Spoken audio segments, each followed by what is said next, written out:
दोस्तों, कोरोना से बेहाल हुई चीन के लिए संकट मोचक बनी भारत की दवाएं। बैन के बावजूद धड़ल्ले से हो रही है कालाबाजारी। चीन में भारत में बनी जेनेरिक दवाइयों के बेचने और इस्तेमाल पर प्रतिबंध है, लेकिन कोविड संक्रमण के बेकाबू हालात के सामने चीनी सरकार घुटनों पर नजर आ रही है।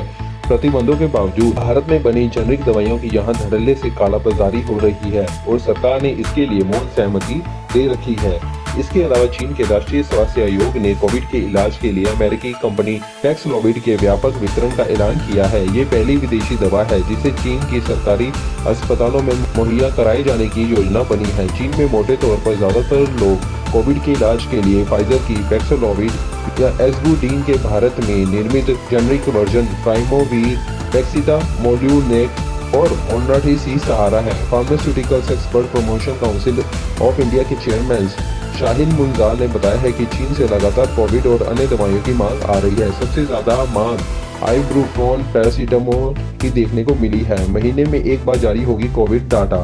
चीन के रोग नियंत्रण व रोकथाम केंद्र ने मंगलवार को बताया कि अब महीने में एक बार कोविड संक्रमण के आंकड़े प्रकाशित किए जाएंगे। संक्रमण के चरम दौर में यात्रा प्रतिबंध खोले। चीन ने जीरो कोविड नीति के तहत बीते 3 वर्षों से अंतर्राष्ट्रीय उड़ानों को बंद रखा था, लेकिन अब जब वहां कोविड का चरम दौर चल रहा है और पूरी दुनिया में कोविड के बहुत कम मामले सामने आ रहे हैं, चीन ने सभी तरह का यात्रा प्रतिबंध खत्म करने का ऐलान किया। यहां तक कि मंगलवार से चीन आने पर अनिवार्य क्वारंटीन को भी खत्म कर दिया गया। राष्ट्रीय स्वास्थ्य आयोग के इस ऐलान के तुरंत बाद लाखों चीनी लोगों ने विदेश यात्रा के लिए हवाई टिकट बुकिंग शुरू कर दी। जापान में दक्षिण कोरिया चिंतित। यात्रा प्रतिबंधों को खत्म किए जाने से जापान और दक्षिण कोरिया खास तौर पर चिंतित हैं, क्योंकि सबसे ज्यादा चीनी पर्यटक इन्हीं देशों में पहुंचते हैं। चीनी सरकार के फैसले के तुरंत बाद जापानी पीएम फूमियो किशिदा ने कहा कि चीन से जापान आने वाले यात्रियों को अनिवार्य रूप से ताज़ा नेगेटिव आरटी-पीसीआर रिपोर्ट दिखानी होगी। इसके साथ ही उन्होंने कहा कि सरकार एयरलाइंस को भी चीन के लिए सीमित संख्या में ही उड़ानें संचालित करने का निर्देश दे चुकी है। थाईलैंड, सिंगापुर ने रोका चीनी वैक्सीन का इस्तेमाल।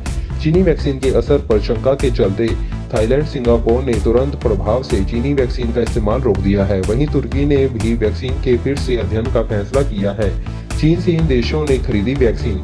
चीन से वैक्सीन खरीदने वालों में Turkey, Brazil, Indonesia, Pakistan, Bangladesh, Iran, Philippines, Morocco, Thailand, Argentina, Venezuela, Cambodia, Sri Lanka, Chile और मैक्सिको शामिल हैं।